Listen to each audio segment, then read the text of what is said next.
কক্সবাজার সমুদ্র সৈকতের বালুকাবেলায় এই জন্য মানব সমুদ্র একটি কক্সবাজারের যে পর্যটন মৌসুম ধরা হয়, শীত মৌসুমকে পর্যটন মৌসুম ধরা হয়, এরই প্রেক্ষিতে যে ছোটদের বার্ষিক পরীক্ষা শেষ হয়েছে এবং যে অনেকটা ছুটি ডিসেম্বরে, সেজন্য পর্যটকদের যে ভিড় সেটি আমরা লক্ষ্য করছি। দেখছেন যে লোকারণ্য কক্সবাজার সমুদ্র সৈকত, সেটি আমরা লক্ষ্য করছি এবং এখানে প্রিয়জন নিয়ে এসেছেন, বন্ধু বান্ধব নিয়ে এসেছেন, এখানে আমরা দেখছি পরিবার নিয়ে এসেছেন, অনেকেই আমরা দেখতে পাচ্ছি এখানে জেট স্কিতে চড়ছে, আবার অনেকেই সমুদ্রের নোনা জলে গোসল করছেন, আমরা সেই বিষয়টি লক্ষ্য করছি। পাশাপাশি এখানে যে বিনোদনের জন্য ঘোড়ায় চড়ছে অনেকে, আবার অনেকে আমরা দেখতে পাচ্ছি যে এখানে ছবি তুলছেন এবং আনন্দ উপভোগ করছেন। সব মিলিয়ে একটি আমরা দেখছি গ্রুপে বেঁধে আসছেন। কোথা থেকে আসছেন একটু বলবেন?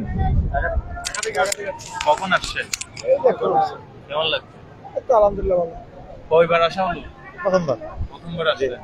অভিজ্ঞতা এখনো পর্যন্ত কেমন লাগে কক্সবাজার? ভালোই লাগে। কি কি দেখছেন? আসলাম তো ভাই, আসলাম ভাই, দেখতেছি, পরে অনেক কিছু দেখার ইচ্ছা আছে। নোনা জলে নামার ইচ্ছা আছে অবশ্যই। এই যে অনেকটা বেশি সমুদ্র সৈকতে আসবার, নোনা জলে নামবো না, এটা কি হয়? অনেক বেশি মানুষ তো না, অসুবিধা হওয়া তো কথাই না, মানুষ তো থাকবেই এখানে। ধন্যবাদ আপনাকে। দেখছেন পশ্চিমের আকাশে সূর্য হেলে পড়ছে, সূর্যাস্ত যাবে কিছুক্ষণ পরে, সেই দৃশ্যটি উপভোগ করার জন্য অনেকেই আগ্রহে বসে থাকেন, তারাও কিন্তু সৈকতে এসেছে, আমরা সেই বিষয়টি লক্ষ্য করছি। এটি কক্সবাজার সমুদ্র সৈকতের যে সুগন্ধা পয়েন্ট, সেই সুগন্ধা পয়েন্ট এবং সুগন্ধা পয়েন্টের যে মানুষের ভিড় সেটি আমরা লক্ষ্য করছি। পাশাপাশি কলাতলি, লাবণী পয়েন্ট, সবকটি পয়েন্ট ইতিমধ্যে পর্যটকে ভরপুর এবং পাশাপাশি আমরা দেখতে পাচ্ছি সমুদ্রের যে সমুদ্র তরী, যেটি যে বাকখালী নদী বেয়ে যে এখানকার যে পয়েন্টগুলো আছে সেখানে যায় এবং এখানে আসলে এটিকে ঘিরেও কিন্তু অনেকটা পর্যটকের যে উচ্ছ্বাস সেটি আমরা লক্ষ্য করছি এবং দেখছেন অনেকেই এখানে সমুদ্র সৈকতের যে বালুকাবেলা সেখানে বসে আনন্দ উপভোগ করছেন, স্মৃতির প্রেম তুলছেন। আমরা পাশাপাশি দেখছি এখানে সব বয়সের মানুষ এসেছেন এবং কক্সবাজারের যে আসার যে অনেকটা সহজলভ্য হয়েছে, সেজন্য অনেকটা পর্যটকের ভিড়। অন্যান্য যে পর্যটন কেন্দ্রগুলো কক্সবাজারের ইনানি এবং পাটুয়ার টেক, মহেশখালী,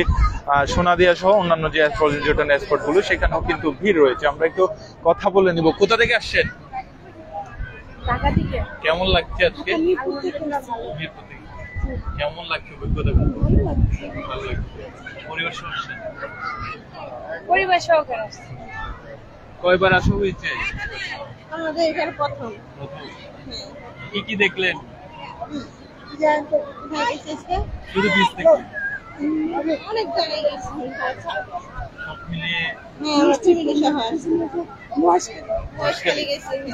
ধন্যবাদ। আমরা পর্যটকের সাথে কথা বলবার চেষ্টা করছিলাম এবং তারা বলছেন অনেক ভালো লাগছে। আর কোথা থেকে আসছেন? রাজশাহী থেকে আসছেন। কক্সবাজার নিয়ে অভিজ্ঞতা কেমন লাগে? অনেক সুন্দর। এখানে যারা না আসছে তারা তো অনুভূতি করতে পারে না, যারা আসছে তারা একমাত্র বলতে পারে যে আসলে জায়গাটা কেমন। আমরা এবার প্রথম আসছি, আমাদের বড় ভাইরা অনেক আগে আসছে, আরো অনেকেই বসে থাকেন ডিসেম্বর মাসে আসবেন, সেরকম কি না? এখন উপযোগের সময়, এখন মানে বেশ এক কথা, না শীত না গরম, এটা ঠিক আছে, পারফেক্ট সময়। ধন্যবাদ। আমরা কথা বলছিলাম পর্যটকদের সাথে, তারা যেটি বলছেন এই সময়টাতে আসলে যে পর্যটকরা অনেকটা আসতে চান এবং অনেকেই আমরা দেখতে পাচ্ছি নিজের নাম লিখছেন, প্রিয়জনের নাম লিখছেন, তারা এখানে বিভিন্নভাবে সাজিয়ে রেখেছেন। আমরা সে বিষয়ে আপনি করেছেন? কাকে উদ্দেশ্য করে করেছেন? কি কি করেছেন? সো ফ্রি টাইমে আমি এটা করছি, যেহেতু সময় কাটতেছে না, এই জন্য বসে বসে এটা করছি। কাউকে উদ্দেশ্য করে করেছেন? সরি কাউকে উদ্দেশ্য করে না। আমরা একটা জিনিস দেখছি, পানি তোমাকে আটকানো যাবে না, এটা নিয়ে কি বোঝাতে চাচ্ছেন? মানে এতক্ষণ তো পানি ছিল না, জাস্ট করছি যে ততক্ষণ, মেবি 2 ঘন্টা লাগছে। এখানে দেখছি আমরা যে ভালোবাসার যে চিহ্ন সেটিও দেখছি। না মানে এটা হচ্ছে একদম ন্যাচারালি, বাট এটাতে কিছু লিখি নাই, আমি জাস্ট একটা লাভই লিখছি। এখানে আমরা দেখছি কেউ নষ্ট করবেন না সেটিও লিখে দিয়েছেন, আবার আপনার নাম। 2 ঘন্টা লাগছে আমার এটা করতে। 2 ঘন্টা লেগেছে। কোনো মনের আক্ষেপ থেকে করেছেন? যেহেতু মানে আসলে লাইভে মানে ভালোবাসার মতো কেউ না, জাস্ট সাগরে এসে ভালো লাগছে, জাস্ট এটাই করছি। এই 2 ঘন্টা যদি আমি ফোনে সময় দিতাম তাও ওটা ব্যর্থ। কে কে আসছেন?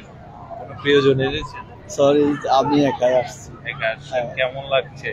মানে আমার একাই ভালো লাগতেছে। বন্ধু শিখতে ভালো লাগছে। কয়বার আসা হয়েছে? আজকে আসছি। আজকে আসছেন? এর আগে কক্সবাজার আসেন?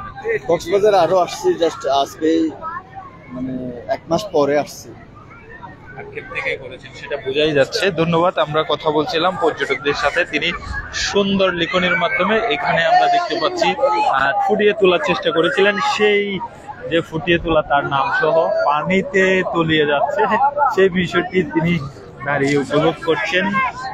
সেটি তিনি লিখেছিলেন যে পানি তোমাকে আটকানো যাবে না, সেটি লিখেছিলেন। ঠিক সেরকমই হয়েছে, পানিকে আটকাতে পারেনি, পানি এসে তার যে এখানে লেখা সহ অন্যান্য সবকিছু মুছে দিয়ে যাচ্ছে সে বিষয়টি লক্ষ্য করছি। এবং এখানে দেখছেন যে পর্যটকের ভিড় সেটি যেন কমছে না, এবং এখানে যতই সন্ধ্যা গড়িয়ে আসছে ততই পর্যটকদের যে আনাগোনা সেটি বাড়ছে, আমরা সে বিষয়টি লক্ষ্য করছি। এবং যে সব মিলিয়ে আকাশপথে, নৌপথে, রেলপথে যখন যে অনেকটা সহজ পদ্ধতিতে আসা যাচ্ছে কক্সবাজার, সেহেতু যে অন্যান্য মৌসুমের চেয়ে যে শীত মৌসুম যেমন পর্যটক বাড়ে, তেমনি অন্য বছরের চেয়ে এবছর সবচেয়ে বেশি পর্যটক এই মাসে আসছে বলে ধারণা করা হচ্ছে। এবং কক্সবাজারের যে হোটেল মোটেলগুলো আছে সেগুলোতে ইতিমধ্যে কোনো হোটেল মোটেল কক্ষ খালি নেই বলে আমরা জানতে পেরেছি। এবং যারা আসবেন কক্সবাজার তারা যাতে অগ্রিম হোটেল বুকিং দিয়ে আসেন, যাতে বিড়ম্বনায় পড়তে না হয়। আমরা দেখেছি যে কক্সবাজারে যে একদম ব্যাগ নিয়ে সৈকতে নেমেছিল পর্যটকরা, তারা হোটেল মোটেল পায়নি, এরকম ঘটনাও ঘটেছে। এবং আপনারা দেখছেন চারিপাশে যেন পর্যটকের ভরপুর, এই যেন কক্সবাজারের এক মানব সমুদ্র। আমার কাছে কক্সবাজার সমুদ্র সৈকত থেকে এই ছিল সর্বশেষ। এতক্ষণ সাথে থাকবার জন্য ধন্যবাদ।